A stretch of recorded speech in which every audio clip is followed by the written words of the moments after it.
I like the concept of righteous flirting. And I get a lot of raised eyebrows and questions of what do you mean by righteous flirting? Part of it is that people usually associate, and if you look it up in the dictionary, flirting is oftentimes looked at as being manipulative, as something that we're trying to do in order to be seductive or take advantage of someone, especially sexually. But I like the concept of righteous flirting because I think there's an interaction between men and women that can be very godly and healthy. Now, maybe some of what I need to lay the groundwork here is a lot of our sexual expression takes place in what I call social sexuality or gender sexuality. That is that each of us are men and women, and therefore when we come into any relationships, we bring our masculinity or our femininity into that relationship. And so much of our sexual relating has nothing to do with erotic sexual relating. It really is in that arena of social sexuality, of it's bringing our masculinity and femininity. Now I realize in social sexuality, all of us as humans, we still have horny, we still have libido desire, we still have that ability to get attracted, to get aroused by femininity, masculinity.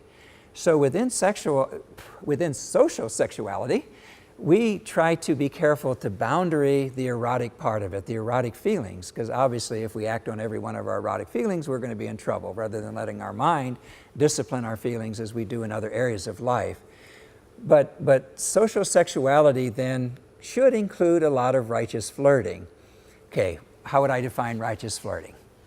Well, that would be flirting that would help someone become an even more complete and competent and confident, maybe confident would be a good word, man or woman.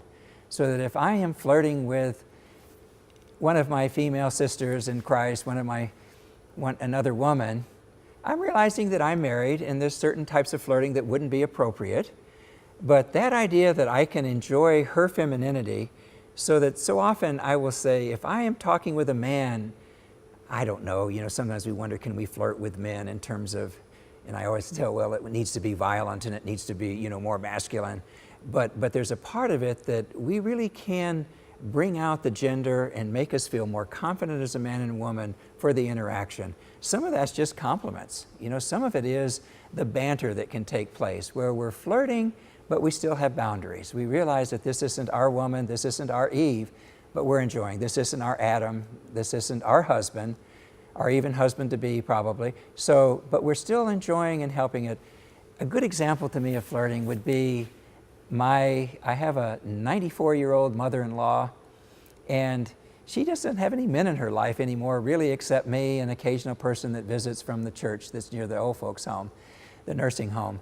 So when I go there, she's always building me up and talking about how good I look and how my hair looks so good, and she loves my bow ties, and she'll talk about how proud she is because she knows that I do a lot of teaching, and she'll say, where'd you teach this month, and what have you done? Like I will explain to her, I've been doing some videos, and so she and I have a male-female interaction that both of us walking away feeling better for it. So let me encourage you to think that through, that you especially as singles, especially as collegians, have a lot of same-sex and opposite-sex relationships that will be, to me, powerfully influenced because of our gender, because of our sexuality, and that we can righteously flirt. We can bring out the best in each other. We can have that kind of banter. We can have that given. I think a part of righteous flirting can even just be eye contact with eyes that twinkle, and we look at each other and we're just glad to be talking to someone at a party or at a sorority or a fraternity, or we're just glad to be there. So I would encourage you, think through that concept, okay, that we do have social sexuality. In the midst of our social sexuality, we still can be sexually aroused and attracted. There still is libido, there still is horny. We can boundary that, we can manage that, we can discipline that in a way that allows us to enjoy having opposite sex friendships that are very meaningful, and very meaningful because they are gendered, that they indeed have feminine and masculine traits that we are bringing into it. Righteous flirting.